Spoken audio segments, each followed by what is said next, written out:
So, if you think about your landscape as the glass, have you had periods of time where your glass was very warm? In other words, your landscape. Yes? Where did the rain go? Straight over the top. Never stopped. Never rained there. So the more we keep our landscape cool, the more potential we have to attract moisture.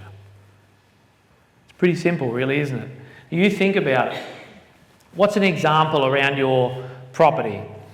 No matter how dry it gets, what's the one area on your property that generally you keep green? Around the house, don't you?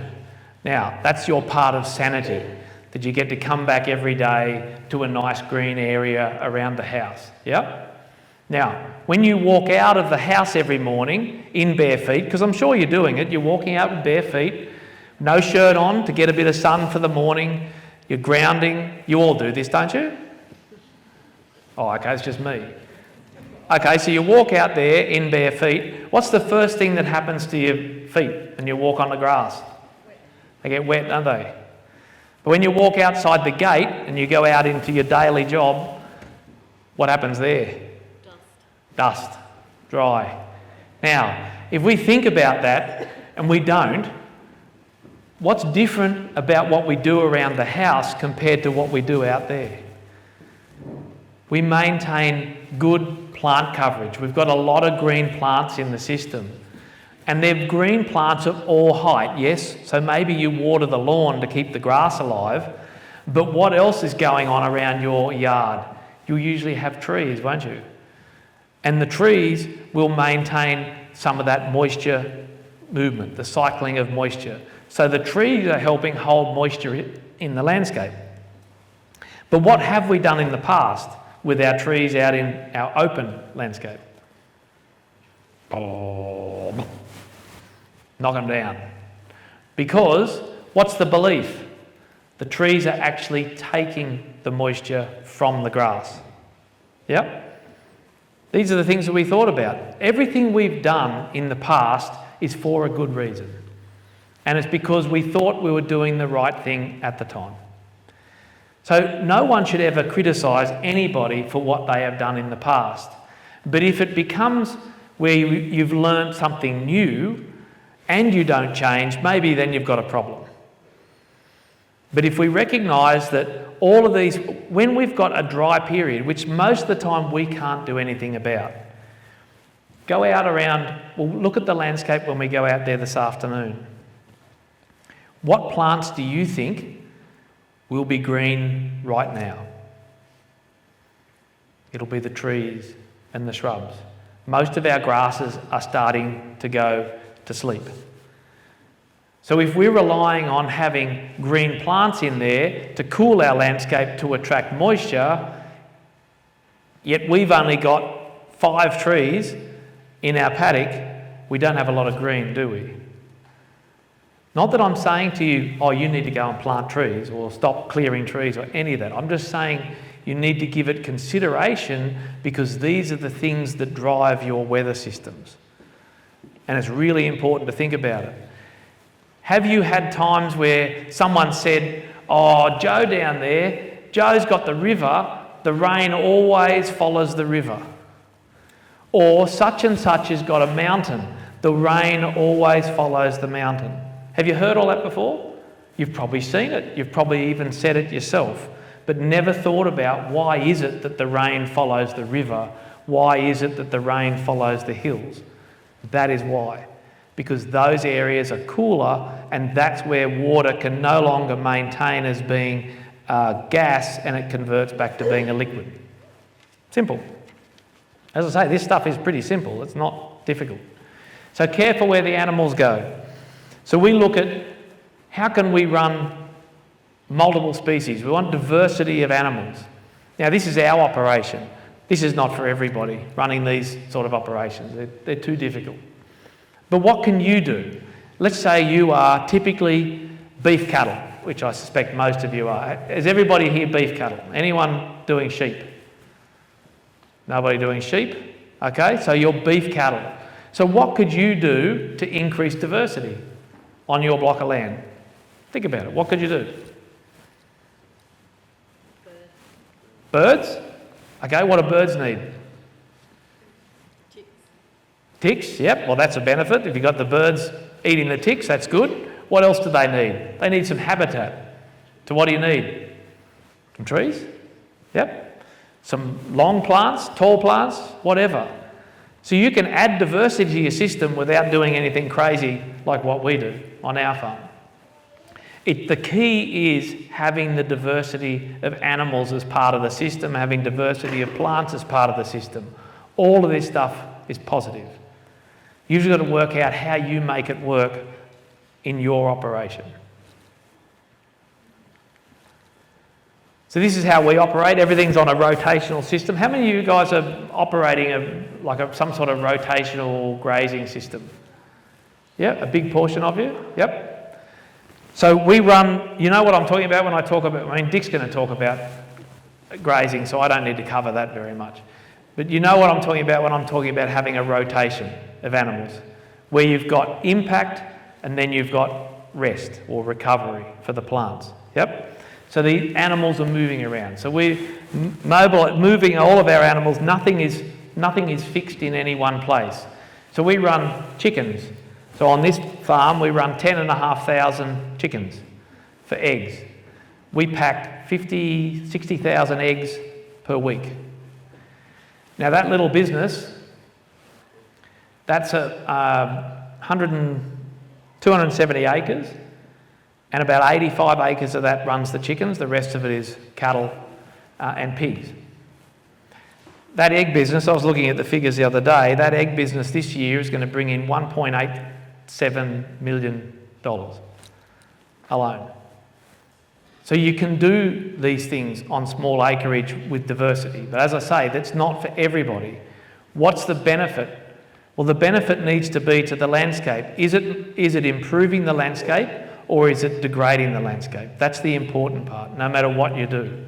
However you add layers into your business, you want to make sure that it's building the landscape, not taking from it. So that's what we do. So you could look at doing anything. What else could you do on your properties along with beef?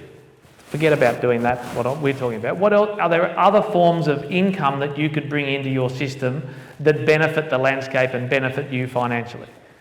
What can you think about? Anything?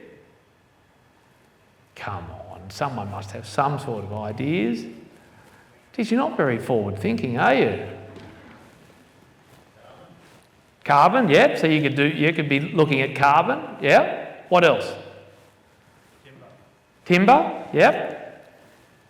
What else? Build a pub.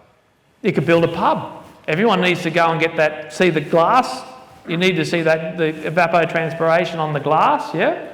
So you could build a pub. Not sure how productive that'll be, but I expect what you'll do is spend too much time in the pub and not enough time out running the farm, but nevertheless.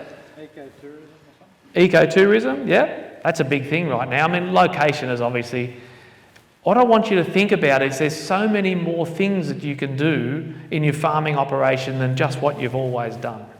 There's lots of different avenues you can add in there. The point is that it should add to, not take from. So if you're already running beef cattle, you don't want to add something in there that's going to reduce your ability to run your animals. Yep. One thing that's beautiful farming, how much of it floods? How much of it floods? Probably everything you can see where the infrastructure is, the houses and the sheds, the trees that run around there, everything to the left. All of that floods. And significantly, reasonable flood. We had a flood there in 2022, and I don't know, this thing's got a pointer. I'll point out to you. There's a contour. If everyone can see this contour line here, you see that one? Running around there, that's the flood line. So that's where the flood came up to in 2022. So that inhibits our ability to run a big part of our production system because you won't want to be operating down there in a flood. Anyone ever tried to move layer chickens in a hurry? Especially 10,000 of them? It's not very easy to do. Yep. So you don't run chickens down in those areas. So Stuart, do you have those chickens on a high spot, gee, that's good. Number one, you get the most amount of points for today, for sure. That's exactly right. So when you're going to set up a landscape, I forgot to cover that, so I'm glad you prompted me. So our chickens and our pigs, because they have an input of feed, in other words, they have a grain component come in for their diet, that's added fertility. So where did I say a landscape builds from? Top to the bottom. So if we were going to run a system where we were bringing in fertility, would we not want that at the top of our system? Yes. So the chickens and the pigs run on the higher ground. That means any of our losses, and there will be losses, any of our losses we can then use to build our lower country. Today, our best country is the top country. It's way in front production-wise on the bottom country. Now that will change over time, but it will take time for that nutrient to be able to make its way down and then be utilised to build the lower area. But it is happening. Something about that place which surprised me, one, when I came from New South Wales up to here, the rainfall was completely different. A lot bigger rain events. You know, we could get 300 mils in an hour or two, which definitely we're not familiar with that. But when I went onto this landscape, it was well covered. So it looked like a good farm to the casual eye. It had 100% ground cover, but with one 40 mil rain event, the volume of water that ran off that landscape blew me away. I was really surprised how much water ran off a well-vegetated, well-covered landscape. So 40 mils, there's a flow line runs down. I see where, just to the top side of the house, there's a drier area there. The grass has been either slashed down or grazed or something in this shot. There was water flowed off of that little area, and the elevation change would be maybe 1.5 to 2 metres at most. Very, very gradual fall. And there was virtually a river running down through that section, about 6 inches deep and about 20 feet wide from a 40 mil rain event. This year, we had 100 mils, reasonably gradual sort of rain, nothing in the contours. Then we had 150 mils in a very short period of time, no water in the contours. So that's 250 mils of rainfall and nothing running off. Yep. So that process started with the contours and was continued on by the animals and the management of those animals. So now the water goes into the ground and it only runs off when it can't take any more. That's what we should all be aiming to do. Now, if you slow down the amount of water moving off of your landscape, what is your neighbour going to say? You're taking my water. Do you think that's true? Because these are the things we hear about all the time. What do you think? If your neighbour above you, above you decided they're going to do this work, what are you going to say? You're going to... That's only after today you're going to cheer. It's stuff that would be going out to sea anyway. That's good attitude. That's exactly right. Yep, it would be.